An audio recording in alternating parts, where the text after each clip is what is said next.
All right, everyone. It's time again. It's 12 noon Eastern, and it's time for Q&A with Ellen and Marshall. I'm Alan Howe with Easy Way, but Marshall Atkinson is not with us.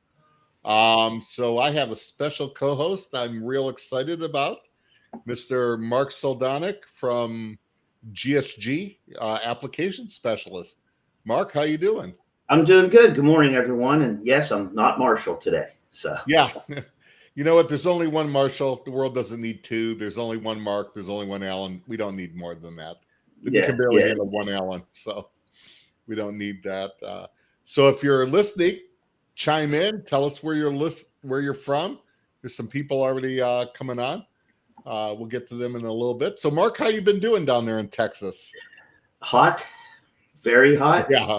So we've been in the three figures and 106, 107 degree heat index. But everything's good, man. Just busy, extremely busy. We're seeing here all of our customers are just slammed right now to where we have people looking for printers to print for them because they're just so busy.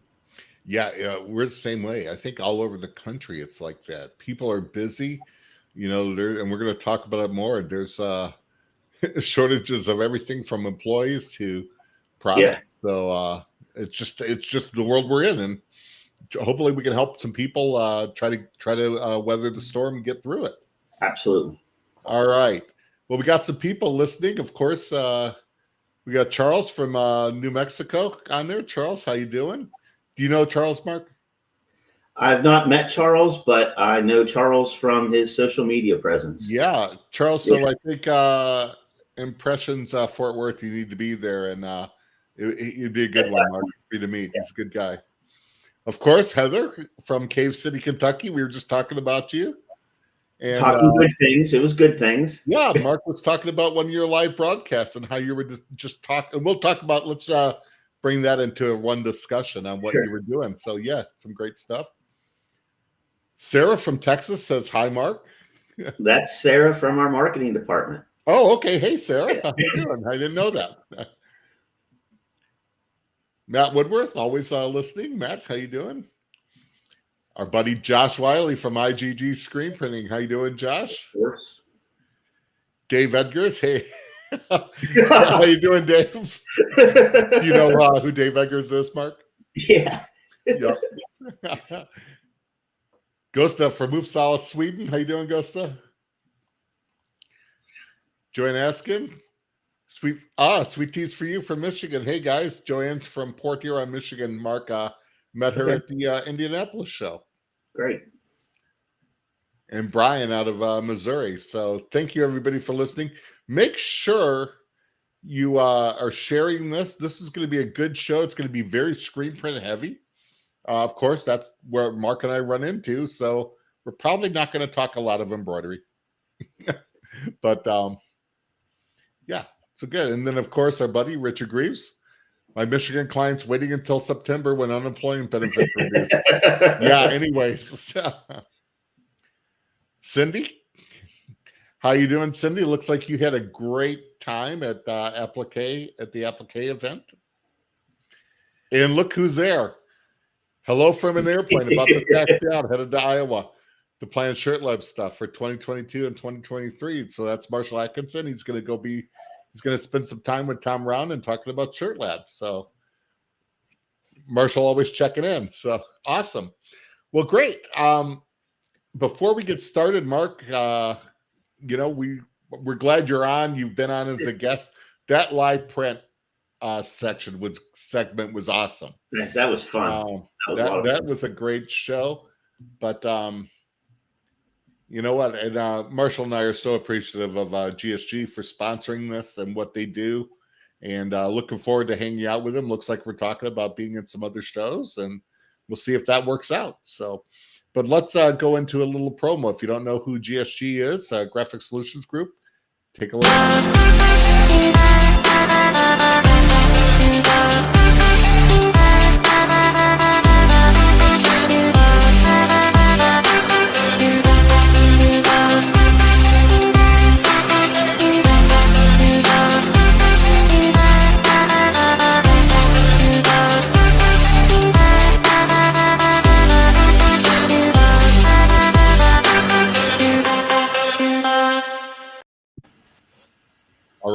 That's a great video. Yeah, I can see a lot of my hands in that video. And I know Daniel probably put that together, right? Yes, of course. So Yeah, Daniel is Daniel's amazing. He is. It was great working with him down at Irving there. So Daniel is the magic behind all the videos that Mark does and everything. The man behind the camera for all of GSG's media. So hopefully he never releases the outtakes from our videos. Oh, I'm sure. I'm sure there's a ton. Our friend Peter Walsh from M&R. How you doing, Peter? Marshall says GSG promo sounds great with earphones. It's like a rave. Marshall was raving on the plane, I think. Everybody's staring at him. Yeah. We got Cindy says applique getaway was real fun. She says hi, Marshall. And then Gusta says special ink. Is that the magic white? We'll talk about it. So, and then Carlos from Sharp Prints in Chicago. Good morning, folks. Another happy Friday. Carlos, hope you're doing well, my man. So, Gusta, we'll talk about special ink here in a little bit. So, awesome. Well, Mark, you and I talk about a lot of things, always with, on screen print related. We talk to a lot of people. We're out there in the field. Man, the videos you've been doing are awesome. If people have not seen them, they need to go to gogsg.com or to the YouTube, their social media YouTube channel, and just see them. They have them. Mark's videos on screen printing, on all the sectors that they handle. So, has that been fun putting those together, Mark? At first it wasn't, because I'd never done them before. And you wonder, like, do I really know what I'm talking about? Yeah. Well, we're going to find out. But as time has gone on and the comfort level has gotten better, it's a lot of fun. So, I look forward to doing it. And we have a few hundred right now on screen printing. And the thing is just really coming up with ideas on what to do. And, it's not that hard because, in our industry and in all the different shops, there's always something that comes up. And, a little tip here, and I get a lot of them, from visiting shops. Some shop will be doing something a little bit different. I'm like, man, that's really cool. That works. So we go ahead and, and share that information. I think the same thing. People ask, you and I have been in this industry a long time. You've been in it way over 40 years. I'm going on 34 years, 35 years now.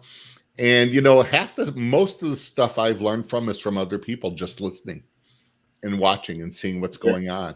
And so that's the best thing about shows. And now with social media, you can always learn something from someone. So absolutely.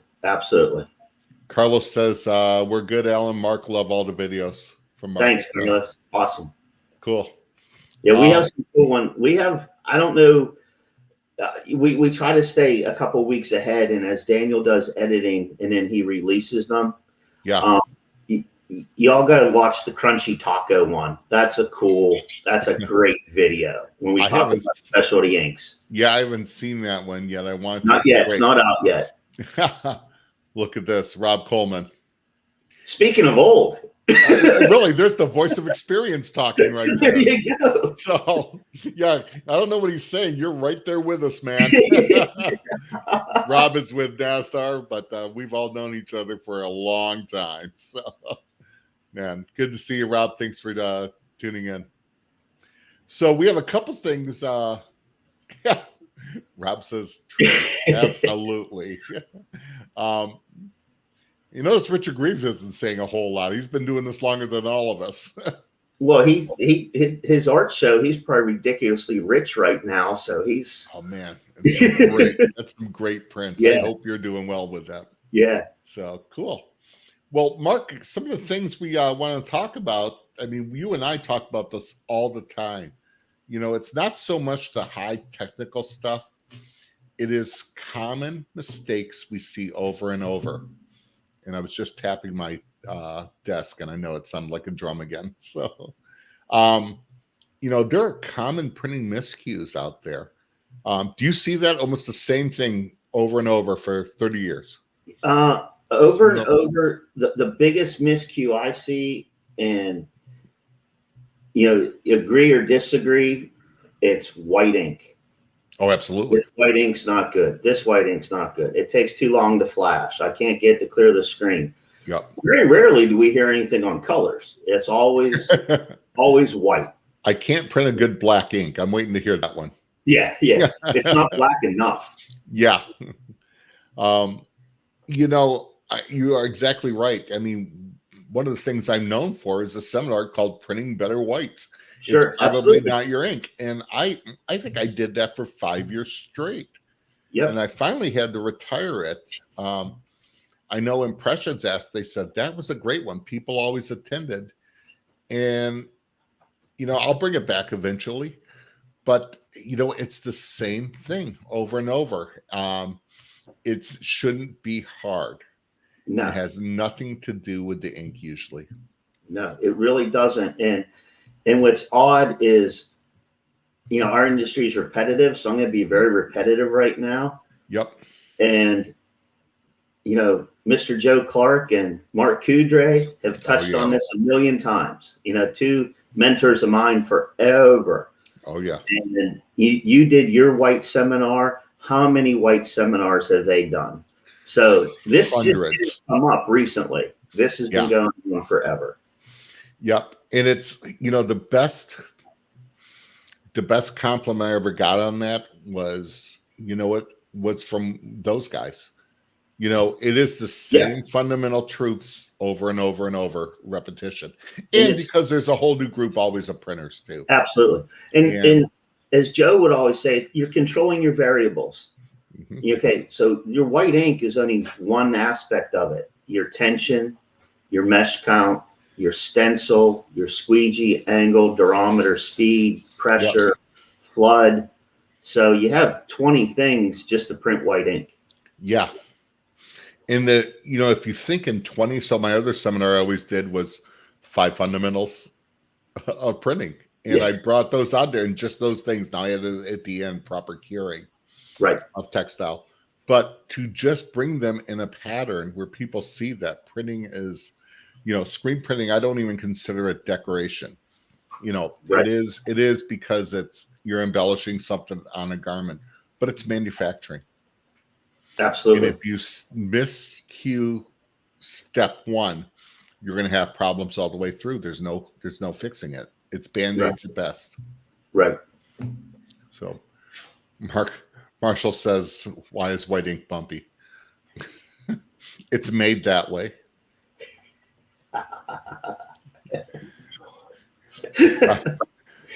Rob Coleman, I like this.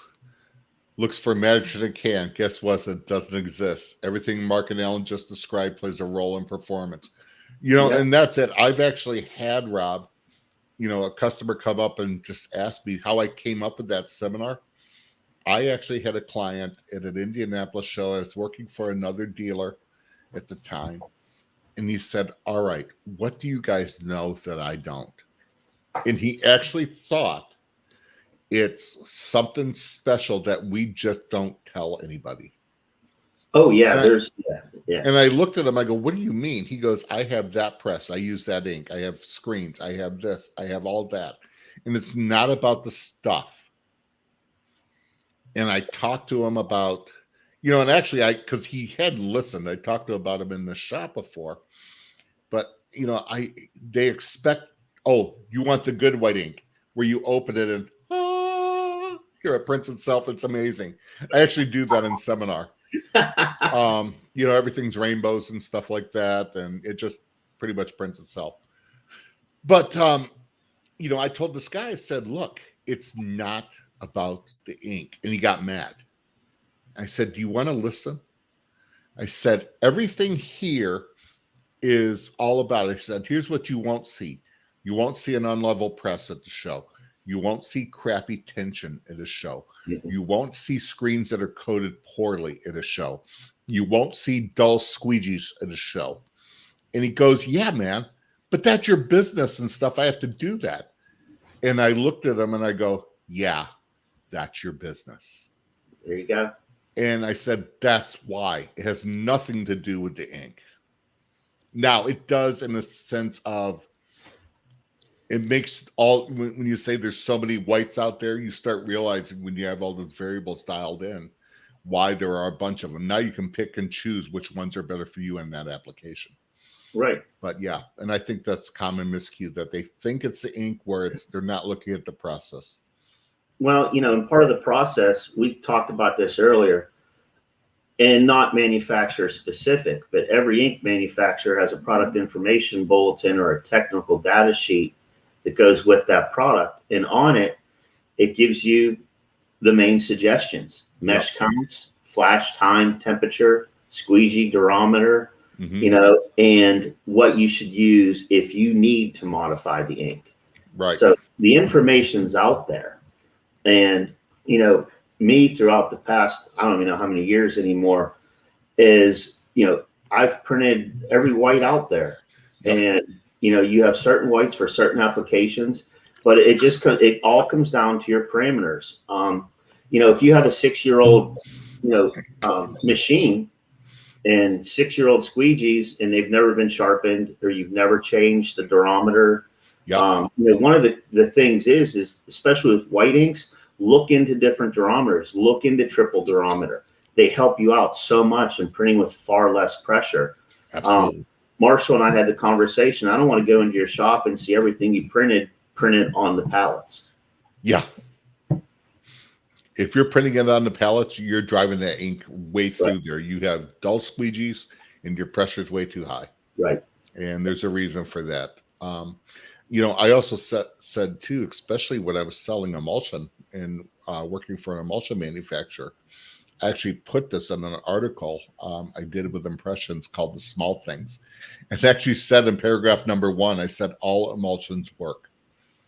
whether it's, whether it's Kiwo, Yolano, Autotype, Sadi, whoever, they all work. That's how you use it. Most of the problem is the wrong emulsion for the wrong application, used the wrong way with the wrong light source. Look at Carlos's reply. It's not your mesh tension. It's not your squeegee. It's not all pressure. It's the ink, man. You're right about Joe Clark. Drill in my head for years. Fundamentals don't change. Yeah, absolutely. Let's see. Cindy said, did you tell him that you have to hold your tongue just right and cross one pinky finger? Absolutely. Yeah, that's true. Yeah, absolutely. Rob says, if you ask someone at a trade show or otherwise, what's the best white, they answer without asking any questions, will run away and fast. Absolutely. Yeah.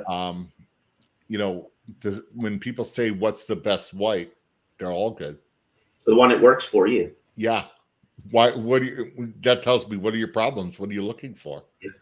Well, it doesn't cover. And you'll find out how many you want to. And so, unfortunately, a lot of people just say, here, try this. Oh, that doesn't work. Here, try this.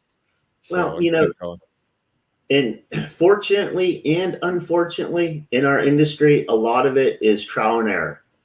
It's you have to do your own internal testing. Even in my experience, I've never had, a product come in and we just throw it on press and it immediately works. And it's magic in the bucket, It doesn't. You have to take the time and see where you can push it, run that ink through a variety of different meshes. You have to take the time to research it and figure out what works for you in your shop. You're not going to have one white ink. It just doesn't happen. No. Minimum, I say it in the shop, minimum 3, probably more like 4 now.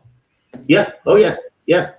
Oh, especially with all the performance factors, and, all the different blends and everything, and even stuff you don't even know what it is. You have to Google the name to see what that word is. Yeah,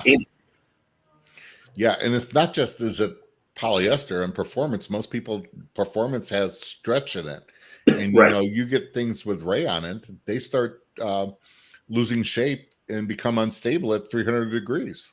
Exactly. So right there, that's a problem. So you got to really look and do your homework and test. And I don't think people test enough. No, then document. Well, document. That's without saying. You have to do that. Yeah. If you're going to repeat anything. Absolutely. Sean says hi from Alpharetta, Georgia. How you doing?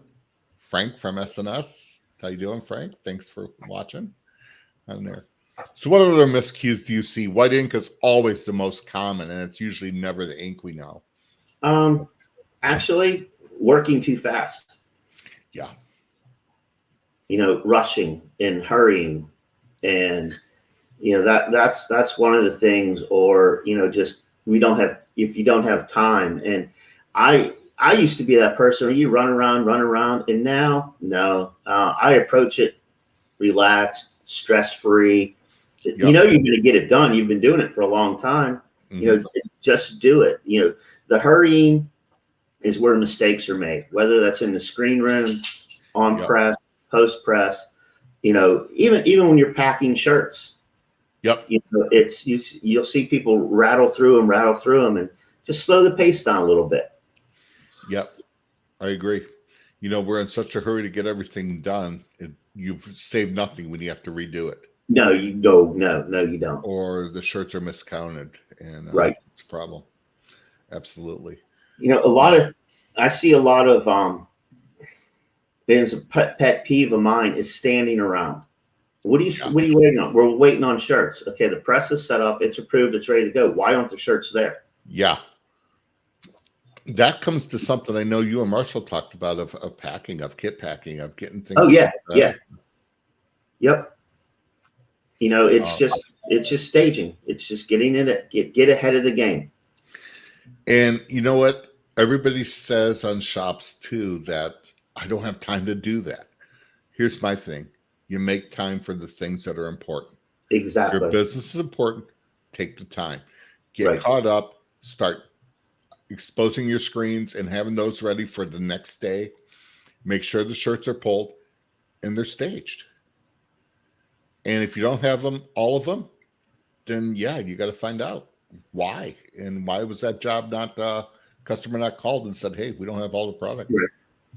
So now you really just created more problems. So let's see, we got another comment. Oh, Dan. Oh, Dan. Yeah, here it is. As a separator, here's an example of why artists need to know more of and understanding the print process and what they are using out there. I started in a new shop and they ran the same white ink on their base as they do their top white. I use 305 mesh on top whites all the time at a low ink percentage. My 20% tints and lower were disappearing in the print, getting soaked into color. Took me a long time to consider reading the instruction on the use of this type of ink. Yeah. Nailed it. Absolutely. Yeah. Right there. You know, if you don't, these tech data sheets are available online. Your supplier can get them to you. They can be in a PDF. You got to know it. You got to know, and not every artist or color separator is going to be like Dan, who understands printing. Yeah. You know, understands computer to screen and understands the stencil, and that's imperative. Yep. That's hard. Yeah, absolutely.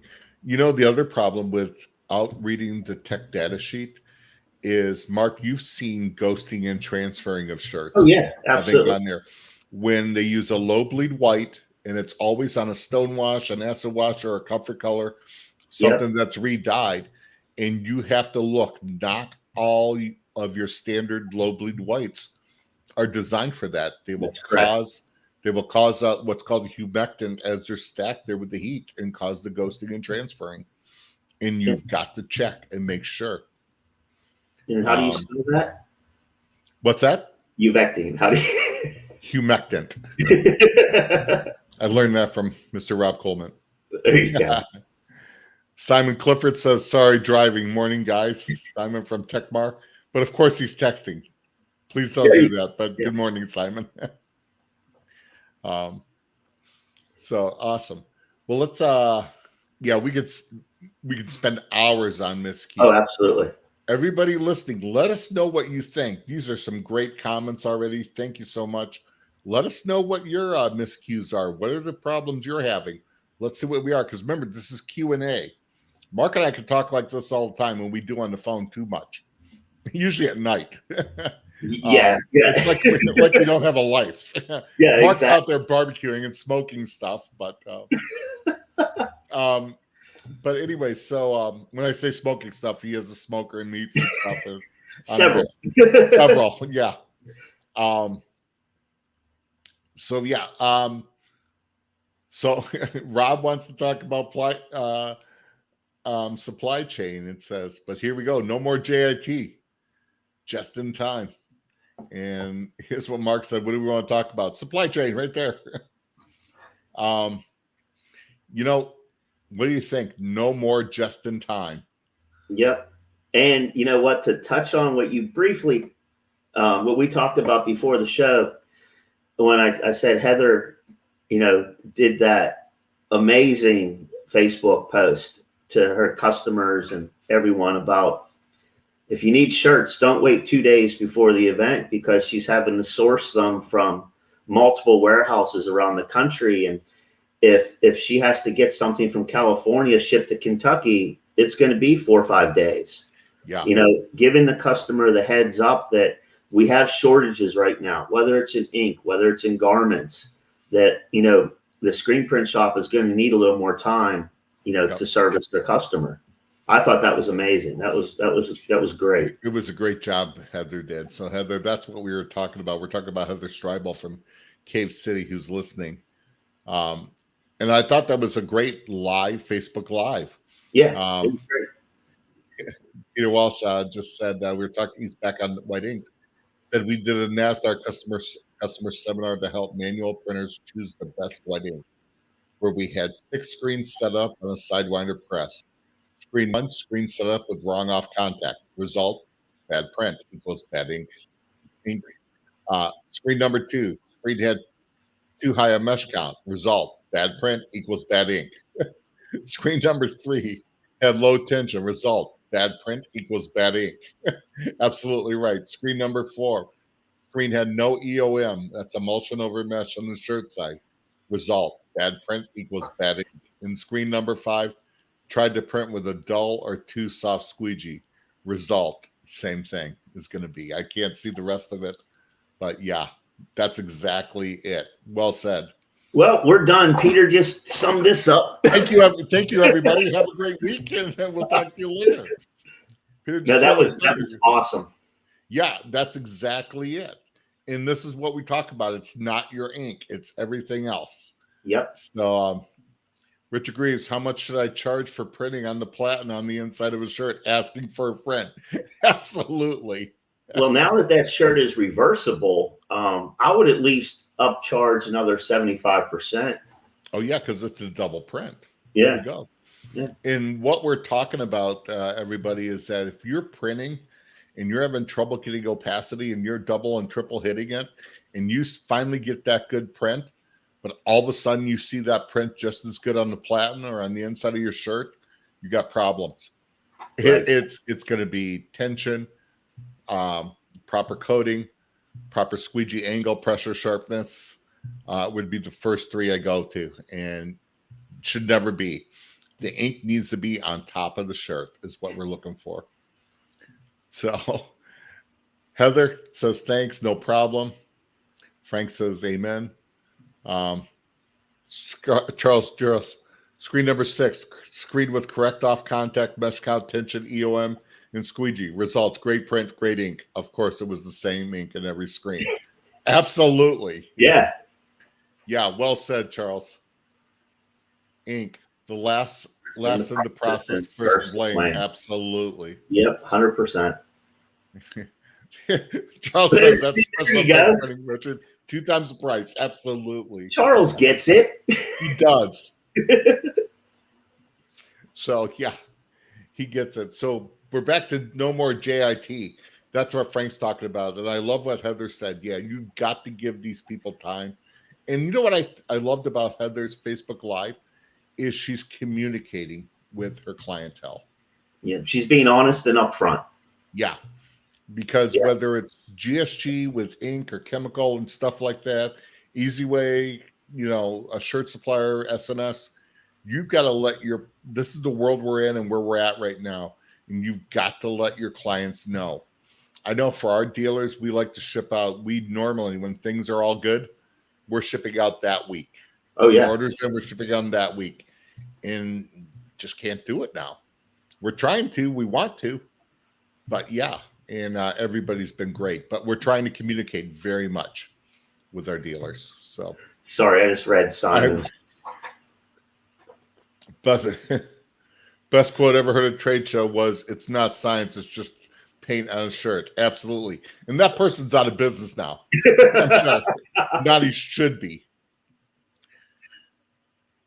He said, Peter says, Mark, you're going to be at GSG Dallas next week. Like, we might be coming in town for a customer meeting. Yeah, absolutely, Peter. You're welcome anytime. So, We'll even we might even have Peter like do a little guest spot on one of our videos. oh, that'd be awesome. We still talk about man, when we did live in Irving, and we're talking about the Cobra. You remember why is the Cobra so quiet? Well, it doesn't make any noise. Yeah, such a great answer. Deadpans it in an Australian accent. It was awesome. So Simon says, Peter says we'll try to connect. I'm sure you guys will. So wish I could be down there. It'd be a fun time. So yeah, so just in time. I mean, Mark, you're probably seeing it at GSG. I know a lot of dealers are that you're trying to keep stock. Your vendors are trying to make product, but sometimes it's just not in the cards like it used to be. Rob just nailed it. Yep. I would add that if you have a program coming up that may use a new ink, or your usage of a current will increase dramatically, give your supplier a heads up. Everybody's struggling with supply chain. Yep. Don't fall victim to over-promising and under-delivering. Absolutely. JIT, yep. There is no more just-in-time. And we used to say just-in-time. Your dealer should be stocking, and they want to. There is no more of that. Well, especially with what we're seeing a lot of is events printing is coming back. Mm-hmm. And that's a lot of shirts. That's a lot of ink. And, those are dated events. So yep. You at least have some heads up that may be coming in and, plan ahead. Like we've half joked about previously other times is don't wait till the bucket's empty to order it. Oh, yeah. Some of my better clients are actually keeping extra 5s of white and stuff. If they normally keep 2, they're keeping 3 and just doing what they have to. What we're seeing a lot of now is when we talk about supply chain, and not just us, other distributors, with the digital squeegee just taking off and popping up everywhere. Well, there's only so many manufacturers that make the inks for that process. And the more of those that are sold, the more that ink is consumed. Are you talking the ink part of it that it prints on, or the ink and the ink heads, or both? I'm not talking the digital ink. I'm talking the screen printing part of it. Correct. Yeah, yes. Absolutely. Yeah, there's only a few of them out there. So, that could be an issue when you have a large capital investment and you can't get that ink to run it. That's a problem. So, not good. Fun times we're in. What does Rob say? The key is keeping extra, as Alan says, but just a bit. Too much bin buying results in another toilet paper run. Absolutely. There you go. Yep. We've had to, I know as vendors, as a supplier, we try to prevent that. When we know we're having a price increase, we always try to let our suppliers know ahead of time. But we have to say, look, we know what you normally order. Don't hoard it. That just creates a bigger problem. So, especially when, for EasyWay, we have a supplier as big as, say, I don't know, NASDAR and GSG. They can just run the whole country out. Yeah, that's good for you guys, bad for us. So we have to kind of prevent that. But same thing. Yeah, if you're only buying 10 gallons a month, keep 15. Try to keep 15. Don't keep 50. So, But if you work with your supplier and it's all about communication, this is where I think, Mark, having a relationship with your vendor, having a relationship with GSG, with NASDAR, whoever, and we always say you can buy anything over the internet, but what happens when there's a problem? Exactly. And now we're in there with a problem. This is a relationship. It's just in forecasting. If you know what's coming up, just plan accordingly. Yep. Doesn't mean you're going to always hit that forecast, but have an idea. And you got to think a little bit more. It's called working in your business. So, cool. Other common miscues we come into, no more GIT. So on Mark, I saw you and I were talking about this. I saw online there was a post about someone printing with a squeegee. And of course, you and I talk of how much we see these online posts, and it's just difficult for guys like you and I to answer them because of the blowback. Sure. Sometimes. And we will a little bit. You will a little bit. I do rarely now. I know we both do rarely. But, man, we got talking about a common problem people don't know in printing, or just, I don't know if it's they don't know or just don't see the value.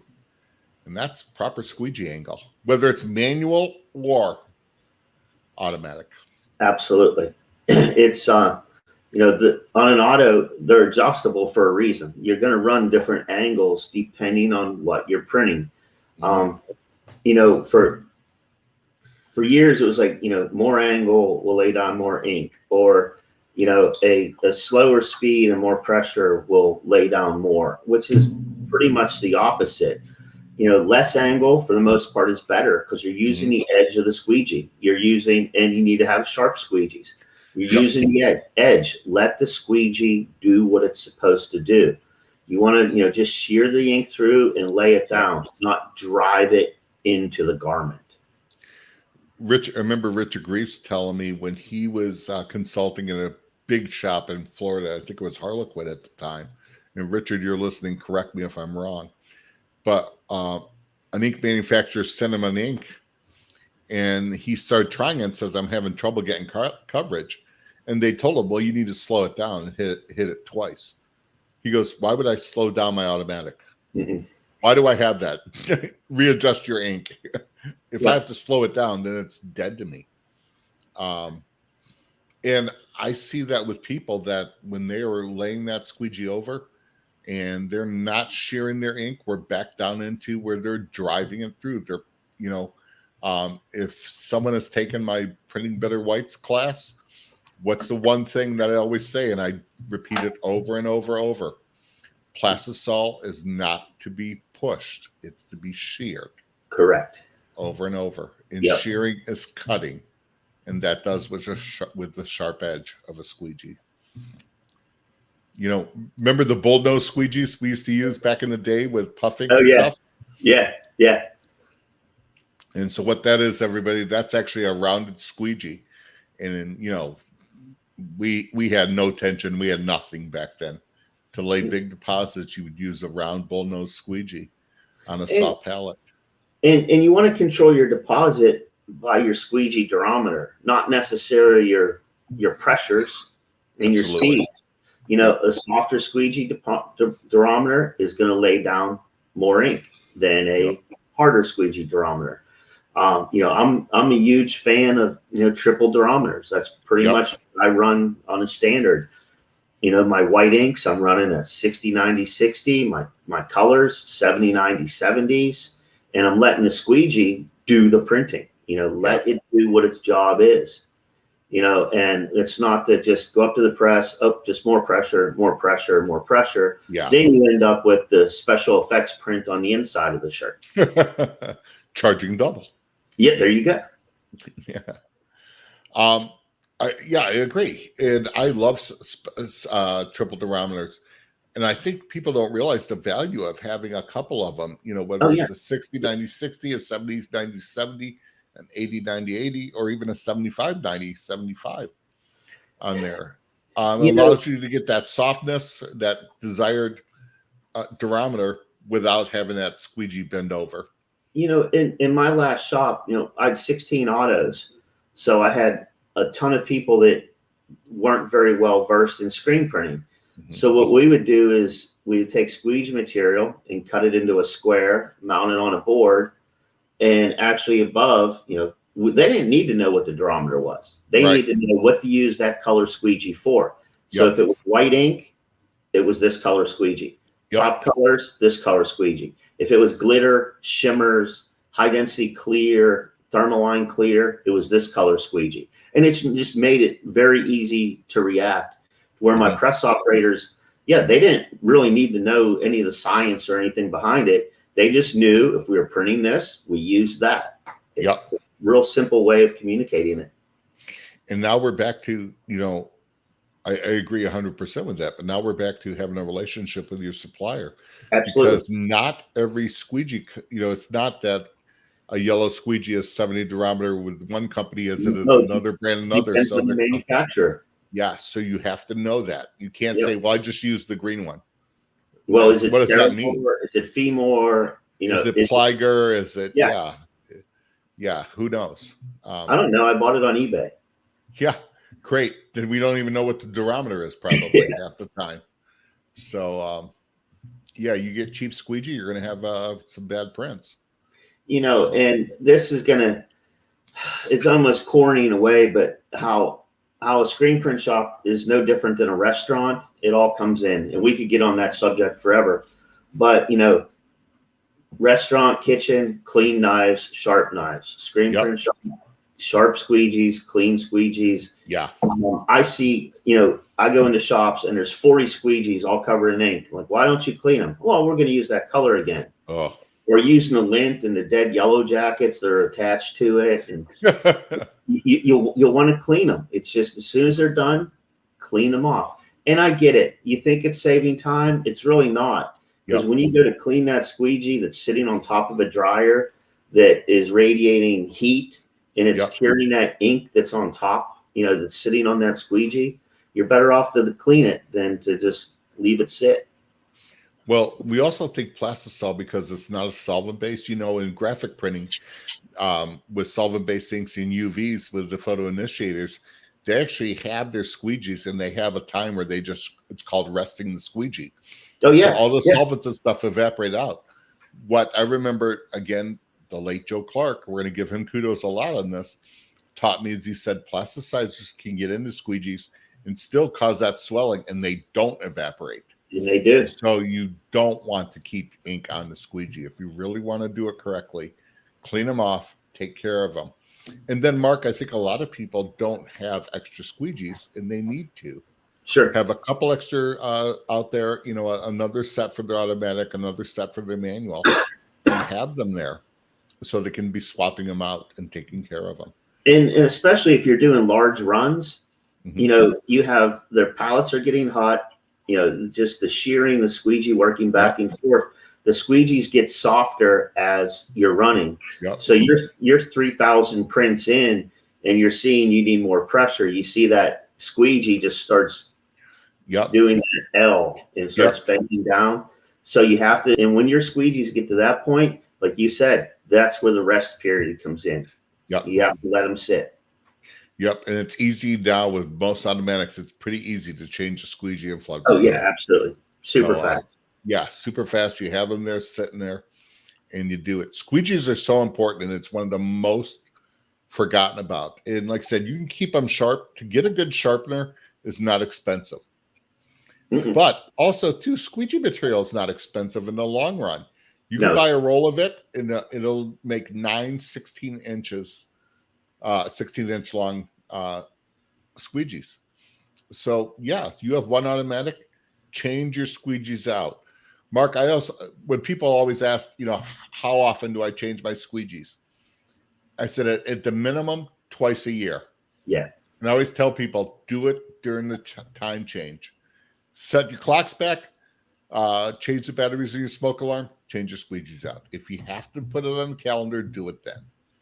Change the battery in your PLC. Yeah, change the batteries in your PLC. Absolutely. We got a couple comments here. Dan says, the angle is adjustable squeegee angle for a reason. The biggest way a lot of printers start a new job is the same way they did the last. And it's the same. That's on the pressure too. Yeah. Yeah. Right. I frequently run into press operators that will add more pressure when they tell you when you tell them to lay down more ink. Absolutely.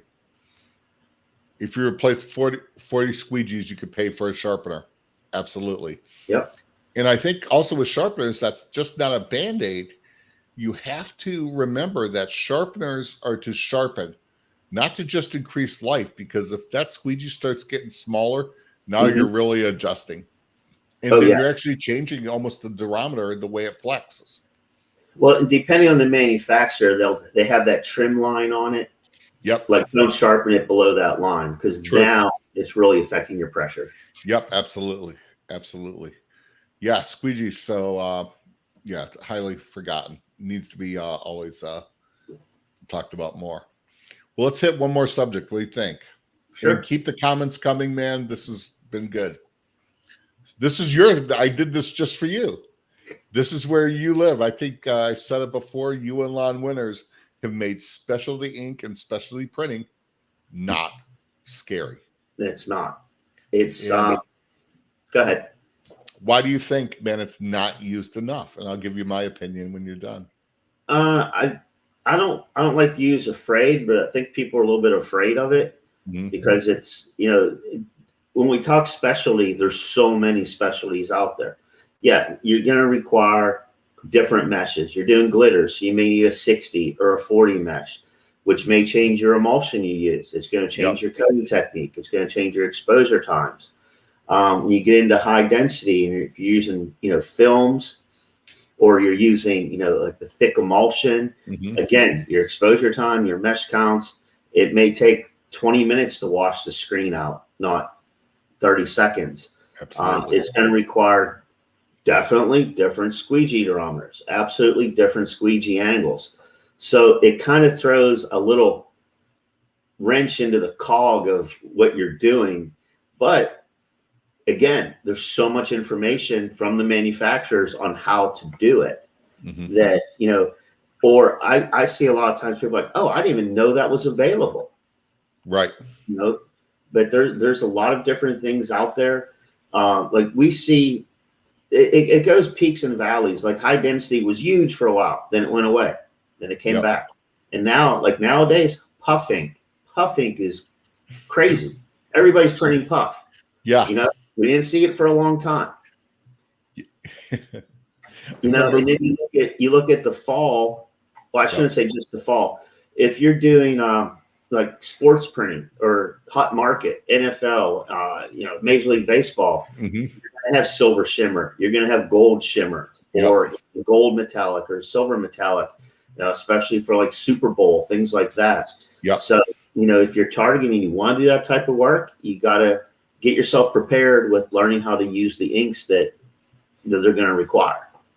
And I think they're not used enough. And they should be, because in these local markets, like you talked about with hot market, sports printing, when you go into your local market and you can also take a design that is, lack of a better word, common or mundane, and you can jazz it up with a metallic gold or a shimmer or an overprint high density clear to give it a little bit of texture, a little bit of a water look.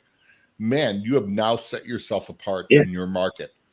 And people will gravitate to that, and it's not difficult. I did the video's not out yet, but I did the crunchy taco. So it's a crunchy taco shell, and you can break it on the shirt. It's kind of cool. There's some other stuff mixed into that garment, but I did it because of a customer that I work with. Every town has taco shops. Not just the chains. Everyone got local. At least in Texas, they do. So, that's the market that he does. Not just taco shops, but he does a lot of, the restaurants. And we did it. And he's like, he took it into 3 shops. He's like, great. You're known for your tacos. You're local, but check this out. He printed shirts, their name. He goes, they're like, okay, that's cool. It's a taco on a shirt. He goes, yeah, break it. They're like, wait, what? We need these, so it added, more for him to offer that his competitor wasn't doing. And it's kind of comic when they get back and he's like, yeah, I took it in and I'm not going to put names to it, but so-and-so ordered these shirts, and that customer would usually order 75 shirts at a time. They ordered 1,500. Yeah. So it was like that's cool to see that. That's real cool. And the product you're talking is the brittle base, correct? Yeah, it's brittle light, yeah, which is incredible. And yeah. everybody look forward to that video on the Crunchy Taco one on GSG's video. That brittle ink is incredible. Most manufacturers have, I think, a few cool of them stuff. have them. Yeah, Shouldn't say most, but a few of them do. I also think too that we always think of glow in the dark as being difficult, and that's not. And Halloween's coming up and different things. That is a great product to use. We just did a glow in the dark video. Yeah. And then when you did the live print on our show, you had 3 or 4 specialties in there, and then a quick one of how to just apply the foils and stuff. Yeah, that shirt had 11 special techniques on it. Yeah, and not difficult. No,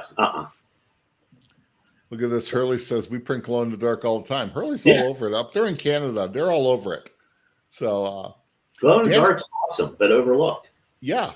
Dan has a question. I like to have the puff screens coated additionally for a thicker stencil. I heard recently by an ink guy that's not needed. My past experience tells me keep it thicker. Thoughts? And I'm looking for an obvious puff, not just a thicker than regular ink. Great question. I'm agreeing with Dan 100% on that. Yeah, I am too. When I do puff, I'll typically do puff through a 110 or an 86, and say I would normally do a 1-in-1 coating technique. I'll probably do 3 or 4 coats on it to get myself up there at about 40, 50 micron. Definitely lay down more ink so you get more of a puff effect. The bad thing with puff is if it's overheated, it'll collapse. Yep. So it'll expand in a dryer, then too much heat. So watching, the cure temperature and time is imperative. We have a customer here in Dallas, and he posts on Facebook and social media all the time. They've been running puff like crazy for the past week. And absolutely, a little bit thicker stencil really helps you out with puff. Absolutely. Also with puff too, if people get too big of a surface area on it, it can tend to pucker the shirt. Yes. So you always want to break it up, Mark. I remember telling people just throw a dot pattern on there so those dots will puff up together. Right. And look that so it doesn't pucker the shirt. So on those big solid areas. Everybody likes a puff or something on a teddy bear and stuff. Where you get those big solid areas, you don't want it to pucker. So, that's a great question, Dan. Thank you for doing that. Yeah, I remember when puff, like you said, early in my career, man, in the early 90s, puff was going nuts. Wolflex came out with new puff, which is still a great one. Yeah. And it's a great specialty. If you're not using it, people, give it a shot. Try it out. Use it on a small line border. Do something. It just adds that element of dimension, to the shirt. You don't need to print a frisbee puff, right? Just parts of it. Yep, absolutely. I also like to, on another specialty, it's shimmer. So if you're doing an outline of a color, man, if you outline that in a shimmer, that gives it a great little effect. What's great about shimmer is you can tint it. Now, you're not going to get a true royal blue or a red, but you can tint it, and it'll at least give you can do like, a tonal that still has that shimmer to it. And another really cool thing you can do with shimmer is if you use shimmer actually as a foil adhesive, because foil will stick to plastisol. Right. But foil is also transparent. You can. Okay. Okay. And especially with A Magic, I have heat pressed foil on top of silver shimmer, like say gold foil. And it just, the sparkle of the shimmer comes through the foil when the sun hits it. And it just kind of looks like, diamond dust or something. It just adds that little bit of blingy thing into it. I also like shimmer too, that if you're doing a black shimmer or something, putting it right over it. I think black shimmer looks great. And then you print that instead of a color of the shirt, you do a black underbase and print it on top, and gives it that nice little pop on there. So Hurley has somebody says, I don't use a thick stencil to get great puff. I push it through a 110. As soon as it hits 325, I pull it off the heat. It still raises about 5 to 10 degrees after being pulled from the heat. As soon as it passes 335 to 340, it collapses on me, which is true. But Hurley, I would imagine too, you're probably coating your stencils a little more correctly than other people then. Yeah, it probably has a really good inkwell on it. You don't necessarily have to go real thick, but make sure you have that inkwell. Absolutely. Dan has another question. When you're stacking multiple layers of puff, 2 to 3 layers, are you adjusting the off contact on each differently, going higher on each? 100, yes. Yep. That way you're not going to crush the first layer of puff down and push it into the garment. Yep, absolutely. These are great questions on there. So especially not used enough. These are easy things. These are not high difficulty items. And anybody can do them. I like shimmers too, because unlike glitters, which have a bigger flake, you have to go through a 40 or 36 mesh. Shimmers you can run through an 86 or an 86 mesh, which is a little bit thicker, but it's not unreasonable for most shops. I love shimmers, and especially if they're tinted and colored on there. You still might have that silver flake, but it'll have a blue tint to it, and they're just awesome. Hurley says, do a 1 and 2 sharp side for every screen. I'd probably go round, but that's if you're getting good results, then fine. Dan says, oh yeah, we got that one. Cool. So cool. Yeah. Mark, what do you think on sharp side, round side of your squeegee, of your scoop coater? Yeah, we're going into tricky waters here with people. That's like talking politics right now. It actually is. I'm a big round side guy, but fact of the matter is, if your prints are looking good and you're going great, then hey, whatever. But yes. Yep. Carlos says puffs are tricky, but not impossible to achieve shimmers. Glitter, all that stuff, you need to do some homework. Agreed. Yeah, absolutely. Yep, we're back to tech data sheets. I think puffs can be tricky, but they're really not that much if you make sure you do the simple things. Put a little dot pattern on those big areas. Don't overheat it. Make sure your screen's coated well. Get a good squeegee, a little bit softer squeegee, and go. They're all very easy to run. So glitters may be a little bit more. Of course, on that screen, you have glitter everywhere when you're right. Exactly. Yeah. But shimmers, I think, are a great, easy way to get into that specialty. And there's and every ink manufacturer has them. Oh, absolutely. At least to my knowledge, I'm pretty sure they all have them. Oh, I think they all do. If they don't, then they should. And that applies to both water base and plastisol. Yeah. 100%. Man, I have seen some incredible specialty water-based prints, and especially on puff. Yeah. I remember back in the day, of course, we'll date ourselves when you just couldn't do puff and water-based. But now, man, it's incredible. No, there's between Matsui and Magna and, Avient has their Aquarius line. Yep. They have a lot of specialties in those water-based lineups, from high density, to puffs, to suede foams, shimmers. Yep. It's coming extremely far away. It's all right there for everybody to use. Well, Mark, I hate to say it, like you said, we were talking about the subjects. We could go for hours on that. Oh, yeah. We are 1 minute away from being out of time. So thank you again so much. Absolutely. I appreciate it. It's fun.